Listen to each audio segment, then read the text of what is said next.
Wonder Tales from Many Lands, written and illustrated by Katharine Pyle. The Dwarf with the Golden Beard, a Slavonic fairy tale. The Princess Beautiful was the daughter of the King of the Silver Mountains, and she was no less lovely than her name. Because of her beauty, many heroes and princes came to her father's kingdom, all seeking her in marriage. The princess cared for none of them, however, except the young prince Dwarf. Him she loved with all her heart, and her father was quite willing that she should choose him for a husband, for the prince was rich and powerful as well as handsome. The marriage between them was arranged, and the guests from far and near were invited to attend. Among those asked was a dwarf, who had also been a suitor for the hand of the princess. This dwarf was a very powerful magician, and as he was very malicious as well as powerful, he was greatly feared by everyone. He was scarcely 2 feet high and so ugly that it was enough to frighten one only to look at him. His great pride was his beard, which was 7 feet long, and every hair of it was pure gold. Because of its length, he wore it twisted round and round his neck like a golden collar. Thus he avoided tripping over it at every step. When this dwarf heard that the princess was to marry Dwarf, he was filled with rage and chagrin. In spite of his hideousness, he was so vain of his beard that he could not imagine why the princess should have chosen another instead of himself. He swore that even she still should take him for a husband, and that if she did not do this, then she should marry no one. However, he said nothing of this vow to anyone.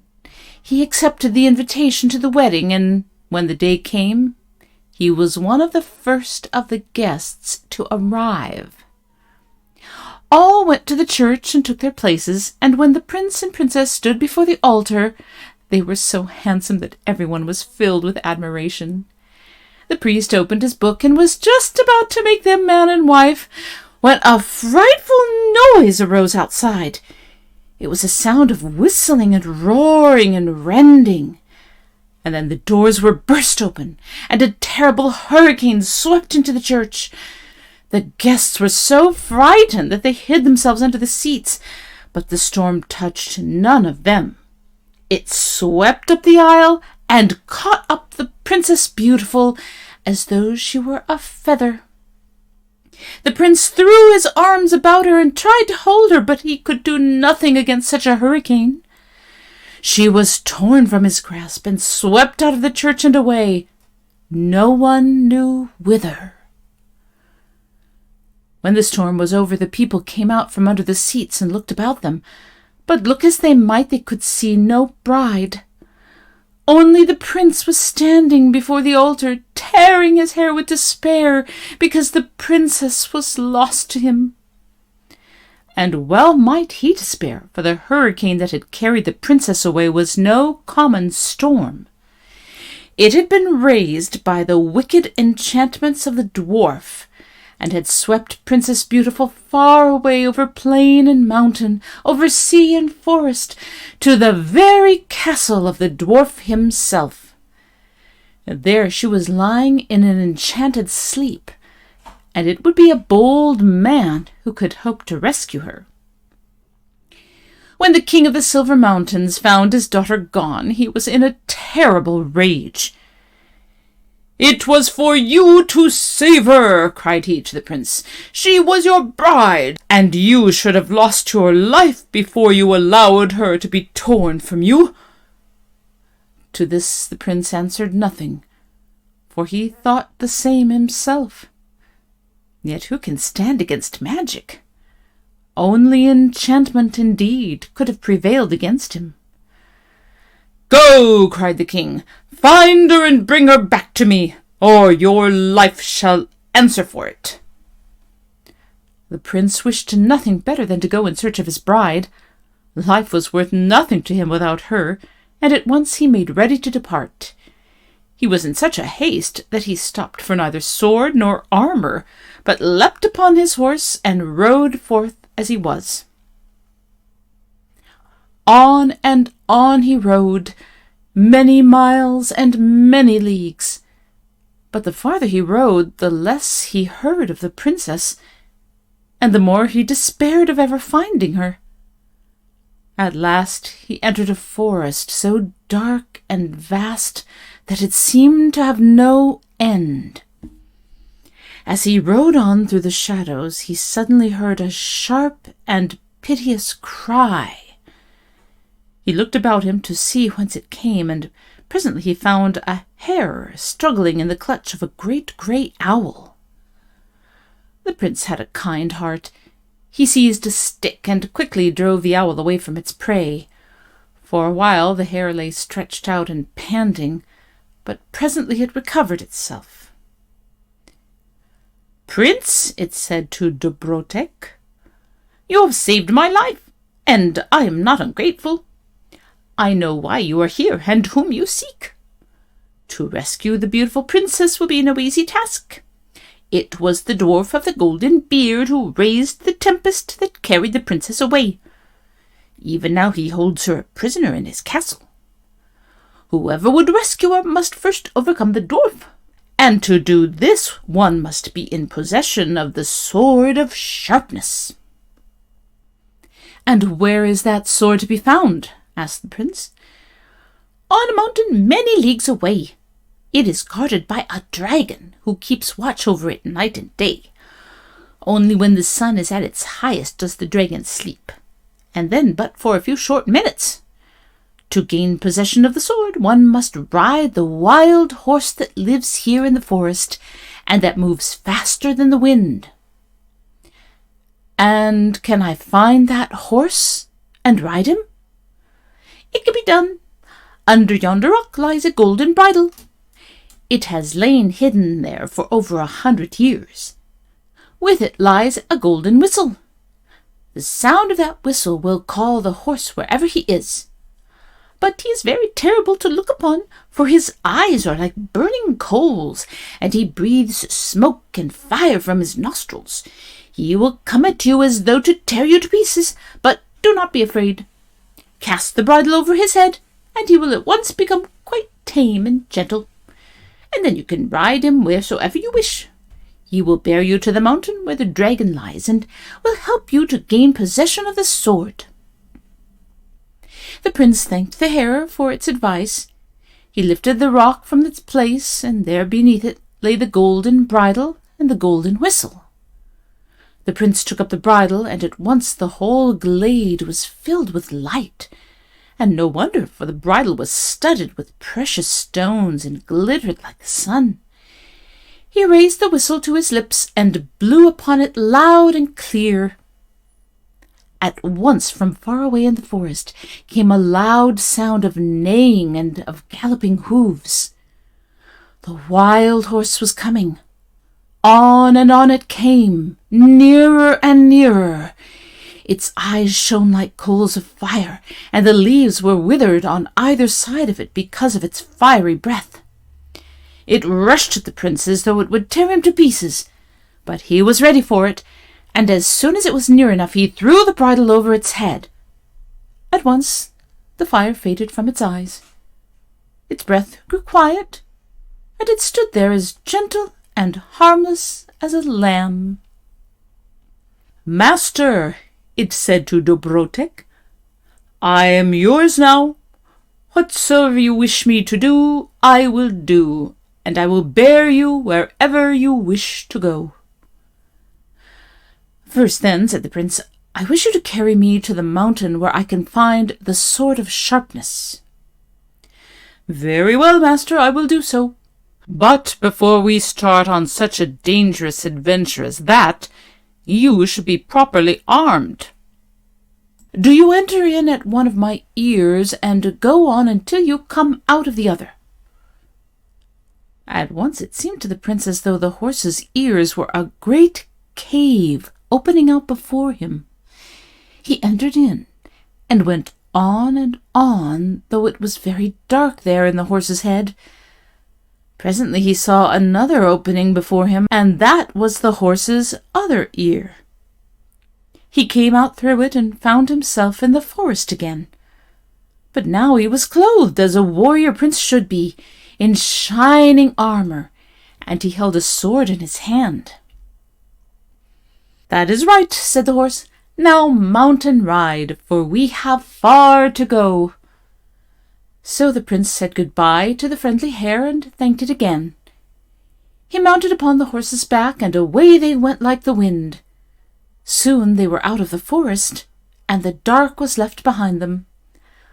On they went, and on they went, until they came within sight of a smoking mountain. There the horse stopped. "Master," said he, "do you see that mountain in front of us, and the smoke that rises over it?" Yes, the prince saw it. "That smoke is the breath of the dragon that guards the sword of sharpness. Just now he is awake, and if we were to venture within reach, he would soon scorch us to cinders with his breath. There are, as the hare told you, only a few short minutes at midday when he sleeps, and when we may approach him safely. To gain the sword, I must in those few minutes cross the plain before us and climb the mountain.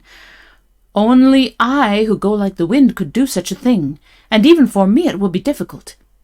We may both lose our lives in the attempt." "Nevertheless, we must try," said the prince, "for unless I can gain the sword and free the princess from the dwarf, life is worth nothing to me." "Very well," answered the horse. "Then we will attempt it, for you are my master." So all the rest of the day the horse and the prince lay hidden, for it was already afternoon. Through the night and the next morning they waited, and the prince could see the flames and columns of smoke that the dragon breathed forth. But as the sun rose high in the heavens, the dragon became sleepy, and the flames burned lower and with less smoke. At last the sun was at its height. "And now, master, is our time!" cried the horse. With that he galloped out onto the plain and made for the mountain. On he flew as fast as the wind, and faster. The prince could hardly breathe, and he could not see at all, so fast the horse went. The plain was crossed, the mountain climbed, but already the dragon was awakening. "Quick, quick, the sword! There it lies beside him!" cried the horse. The prince stooped and caught up the sword of sharpness, and in that instant the dragon awoke. It reared its head and seemed about to devour the prince, but when it saw what he held in his hand, it dropped its crest and fawned at his feet. "You are my master," it said, "for you hold the sword of sharpness. But do not kill me. Spare my life, and I will give you advice that may save your own." "What is the advice?" asked the prince. "When you reach the dwarf's castle, for I know that you are going there, and why, you may with this sword be able to overcome the dwarf. But after you have done that, you must cut off his beard and carry it away with you. It will serve as proof that you and you alone have slain him. You must also fill a flask with water from the fountain in the midst of the garden. It is the water of life, and you will need it. You will need the cap of invisibility, too, that the dwarf sometimes wears upon his head. All three of these things you must have. Do not neglect what I tell you, for if you do, evil will certainly come upon you." "It is well," said the prince. "I will remember what you say, and if no good comes of it, no harm can either." So saying, the prince drew his own sword from its sheath and left it on the mountain, taking the sword of sharpness in its place. And then he rode down the mountain and away over the plain. Once he looked back, but saw neither flame nor smoke behind him, The dragon lay there as harmless as any worm, for with the sword of sharpness all its power was gone. On and on rode the prince so fast that the wind was left behind, and at last he and his horse came within sight of a castle all of iron. About it was a wall that was 7 times the height of a man, and this also was of iron. "Look, prince," said the horse, "that is the dwarf's castle that we see before us." Then on they went again, and never stopped until they reached the castle gate. Beside the gate hung a great brazen war trumpet. The prince lifted it to his lips and blew upon it such a blast that it was like to split the ears of those who heard it. Again he blew, and once again. "And now, master, take out the sword from its sheath and make ready, for the dwarf will soon be here," said the horse. Meanwhile the Princess Beautiful had been living behind those iron walls, and she had been not unhappy, though she had often grieved, because Prince Dobrotek was not with her. When the dwarf had caused her to be swept away by the hurricane, he had thrown her into an enchanted sleep, and in this sleep she lay until she was safely placed in a room that the dwarf had specially prepared for her. This room was made entirely of mirrors, only divided here and there by curtains of cloth and gold. These curtains were embroidered with scenes from the dwarf's own life, and from the life of the princess. In the mirrors Beautiful could see her own beauty repeated endlessly. The furniture of the room was all of gold, curiously carved, and the cushions were embroidered with gold and precious stones. When the princess opened her eyes and looked about her, she did not know where she was. She had no remembrance of the storm that had brought her hither. She remembered only that she had stood beside Prince Dobrotek in the church, and that a great noise had arisen outside. After that she had known nothing until she awoke in this chamber. She arose from the couch where she was lying and began to examine the room. All the light came from a dome overhead. She could find neither doors nor windows, and she wondered much how she had been brought into a room like this. While she was looking about her, she heard a noise behind her that made her turn quickly. At one side the mirrors had swung apart like doors, and through this opening came a procession of enormous black slaves bearing a golden throne in their midst. Upon this throne sat the dwarf with a golden beard. The slaves set the throne down in the middle of the room, and at once withdrew, closing the mirrored doors behind them. When the princess saw the dwarf, she was very much alarmed. She at once suspected that it was he who had brought her here, and that he meant to keep her a prisoner until she would consent to marry him. The dwarf stepped down from the throne and approached her with a smiling air, but she shrank away from him into the farthest corner of the room. The dwarf was magnificently dressed. His beard had been brushed till it shone like glass, and he had thrown it over one arm as though it were a mantle. But in his left hand he carried a cap of some grey coarse stuff that was in strange contrast with the rest of his dress. "Most beautiful princess," said he, "you are welcome indeed in my castle. None could be more so. And I hope to make you so happy that you will be more than content to spend your life here with me." "Miserable dwarf!" cried the princess. "Do you really think you will be able to make me stay here with you? Do you not know that Prince Dobrotek will come in search of me soon? He will certainly find me, and then he will punish you as you deserve for your insolence." The princess was trembling now, but with rage rather than fear. The dwarf seemed not at all disturbed by her anger, however.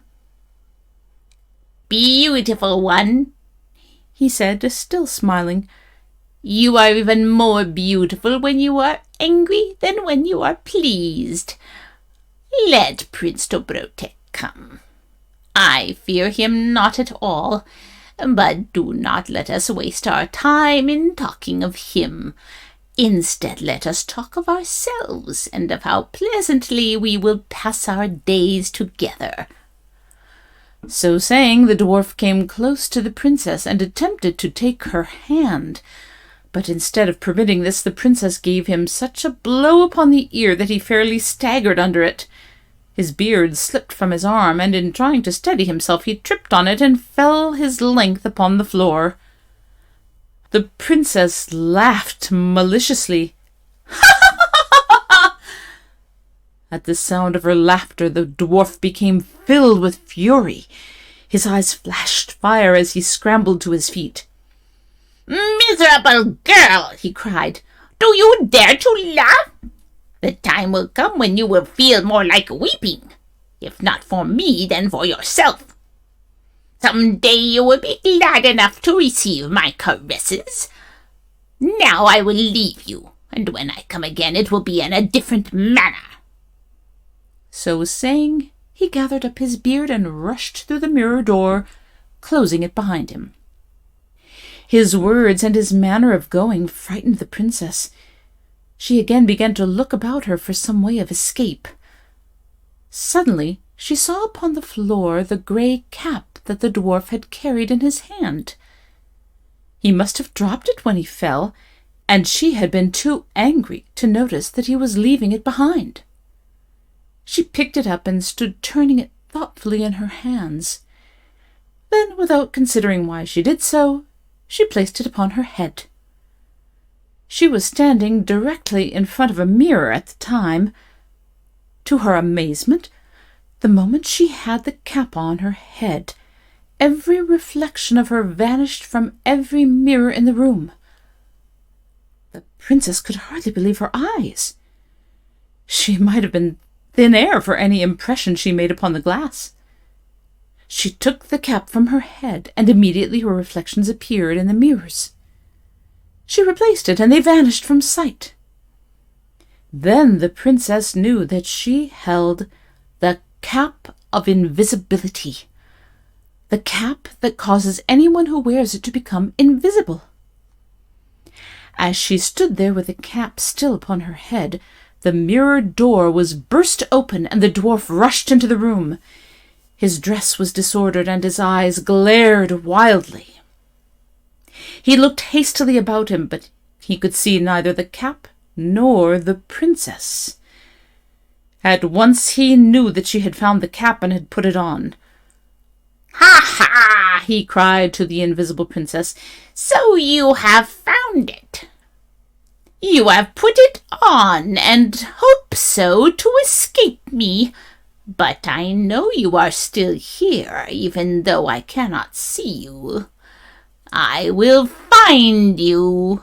Never fear." Spreading his arms wide, he rushed about the room, hoping to touch the princess and seize her. But as he could not see her, she was easily able to escape him. Now and then he stopped and listened, hoping the princess would make some sound that would tell him where she was. But at these times Beautiful too stood still. She did not move. She scarcely breathed, lest he should hear her. Suddenly the princess saw something that gave her a hope of escape. The dwarf had neglected to fasten the swinging mirror behind him when he entered. She flew to it and pushed it open. Beyond lay a long corridor. Down this the princess fled, not knowing where it would lead her. But the dwarf saw the mirror move and guessed she had passed out through it. With a cry of rage he sprang after her. At the end of the corridor was a barred door. Beautiful had scarcely time to unfasten this door and run through before the dwarf reached it. But once outside the door she found herself in a wide and open garden. Here she could pause and take a breath. The dwarf had no means of knowing in which direction she had gone. He could not hear her footsteps upon the soft grass, and the rustling of the wind among the leaves prevented his hearing the sound of her dress as she moved. For a while the dwarf ran up and down the garden, hoping some accident might bring him to the princess, but he grasped nothing except empty air. Discouraged, he turned back to the castle at last, muttering threats as he went. After he had gone, the princess began to look about her. She found the garden very beautiful. There were winding paths and fountains and fruit trees and pergolas where she could rest when she was weary. She tasted the fruit and found it delicious. It seemed to her she could live there forever very happily, if only her dear Prince Dobrotek were with her. As for the dwarf, in the days that followed, the princess quite lost her fear of him, though he often came to the garden in search of her. After a time, she even amused herself by teasing him. She would take off her cap and allow him to see her, and then as he rushed toward her, she would put it on again and vanish from his sight. Or she would run just in front of him, singing as she went, that he might know where she was. The poor dwarf would chase madly after the sound. Then, when it seemed that he was just about to catch her, she would suddenly become silent and step aside on the grass, and laugh to herself to see him run past her, grasping at the air. But this was a dangerous game for the princess to play. She was not always to escape so easily.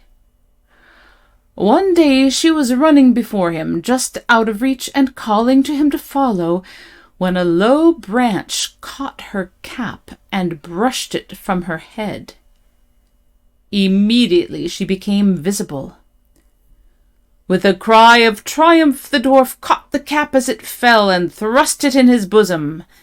And then he seized the princess by the wrist. "I have you now, my pretty bird. No use to struggle. You shall not escape again."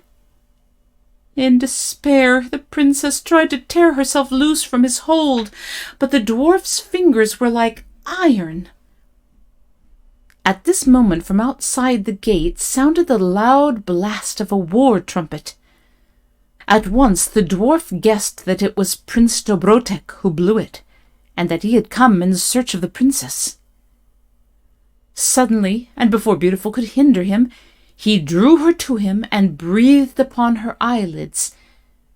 At the same time he muttered the words of a magic charm. At once the princess felt her senses leaving her. In vain she strove to move or speak. In spite of herself, her eyes closed, and she sank softly to the ground in a deep sleep.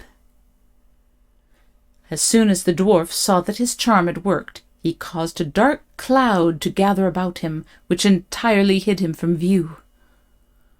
Rising in this cloud, he floated high above the iron walls and paused directly over Prince Dobrotek. He drew his sword and made ready to slay the bold prince who had come against him.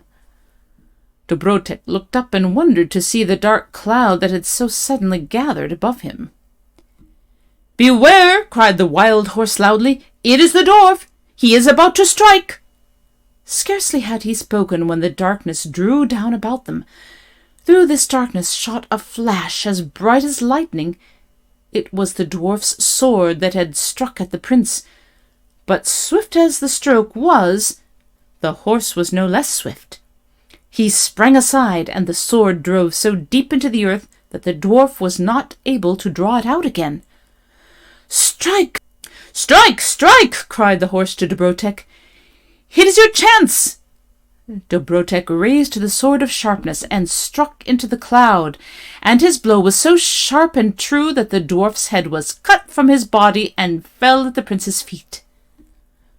Dobrotek alighted, and cutting off the dwarf's beard, he wound it about him like a glittering golden belt. Then, leaving the head where it lay, he opened the gate and went into the garden. He had not far to go in his search for Beautiful, for she was lying asleep upon the grass close to the gate. Dobrotek was filled with joy at the sight. "Princess, awake, awake!" he cried. "It is I, Dobrotek. I have come to rescue you." The princess neither stirred nor woke. Her lashes rested on her cheeks, and she breathed so gently that her breast scarcely moved. "Master," said the horse, "that is no natural sleep. It is some enchantment.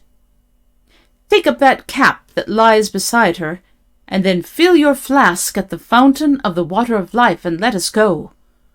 Do not try to wake her now. When it is time, you can do so by sprinkling upon her a few drops of the water. But first let us make haste to leave this place, for it is still full of evil magic." Dobrotek was not slow to do as the horse bade him. He filled a flask with the water of life and hid the cap of invisibility in his bosom. Then, lifting the princess in his arms, he mounted the horse and rode back with her the way they had come. It was not long before they reached the place where the prince had saved the hare from the owl in the forest. Here the prince found his own horse. It had not wandered away, but had stayed there, browsing on the grass and leaves and drinking from a stream nearby. "And now, prince," said the wild steed, "it is time for us to part. Light down and take the bridle from my head. Put it back again where you found it, and cover it with the rock. But keep the whistle by you. If ever you need me, blow upon it, and I will come to your aid." He lighted down and took the bridle from its head. He put it in the hole where he had found it and rolled back the rock upon it. Then the horse bade him farewell and tore away through the forest, neighing as it went and breathing flames of fire. After it had gone, the prince felt very weary. He had not yet awakened the princess, but had laid her, still asleep, upon the soft moss of the forest. Now he stretched himself out at her feet, and at once fell into a deep slumber. Now it so chanced that while he was sleeping, King Saradin, the king of the Black Country, came riding through the forest. He too had been a suitor for the hand of the princess, but he had been refused. When he heard that she had been spirited away and that Prince Dobrotek had gone to seek for her, he also determined to set out on the same mission. He hoped that he might be the first to find her and so win her for his bride. For the king, her father, had sent out a proclamation that whoever could find the Princess Beautiful and rescue her should have her for his wife. What was the amazement of Saradin as he came through the lonely wood, suddenly to see the princess lying there asleep, with Dobrotek at her feet!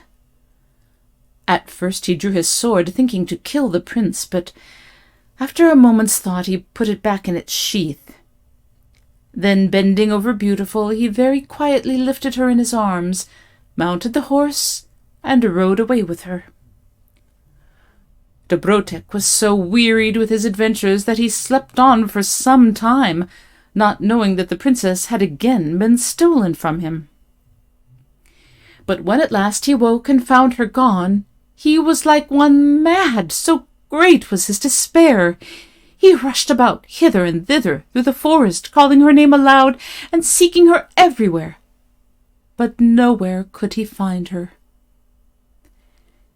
Suddenly he bethought him of his golden whistle, and putting it to his lips he blew so loud and shrill that the forest echoed to the sound. At once the great grey horse came galloping through the forest to him. Dobrotek ran to meet it. "Tell me," he cried, "you who know all things, where is Beautiful? She has been stolen from me, and I cannot find her." "She is no longer here in the forest," answered the horse. "She has been carried away by King Saradin. He has taken her back to her father's castle, and now he claims her as his bride, for he says that he is the one who found and rescued her. But she still sleeps her enchanted sleep, and none can waken her. You alone can do this, for you have the waters of life. Hasten back to the castle, therefore, but before you go to waken her, put on the cap of invisibility. King Saradine fears you, and he has set guards about the castle with orders to slay you if you attempt to enter. All their watchfulness will be in vain, however, if you wear the cap upon your head." The advice was wise, and Dobrotek at once did as the horse told him. He drew out the cap and put it upon his head. So he became invisible. Then he rode away in the direction of the country of the Silver Mountains. He rode on, and after a while he came to where the first line of guards was set.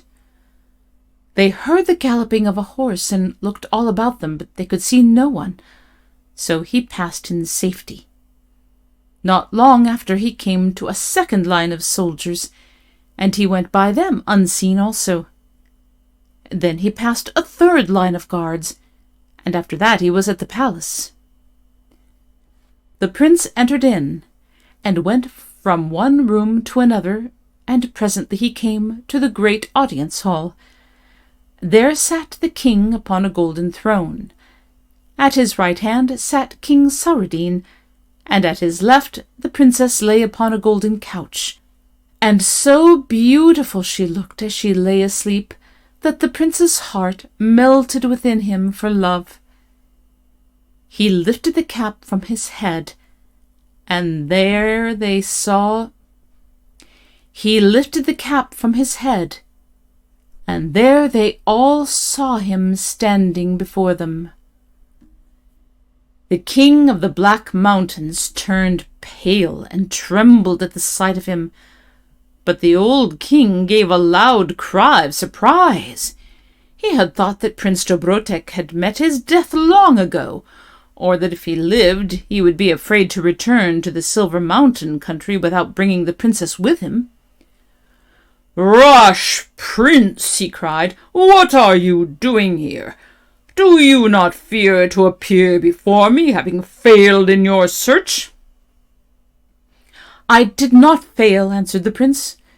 "There lies the princess, and were it not for me she would still be a prisoner in the castle of the Dwarf of the Golden Beard." "How's that?" answered the king. Then Dobrotek told them his story.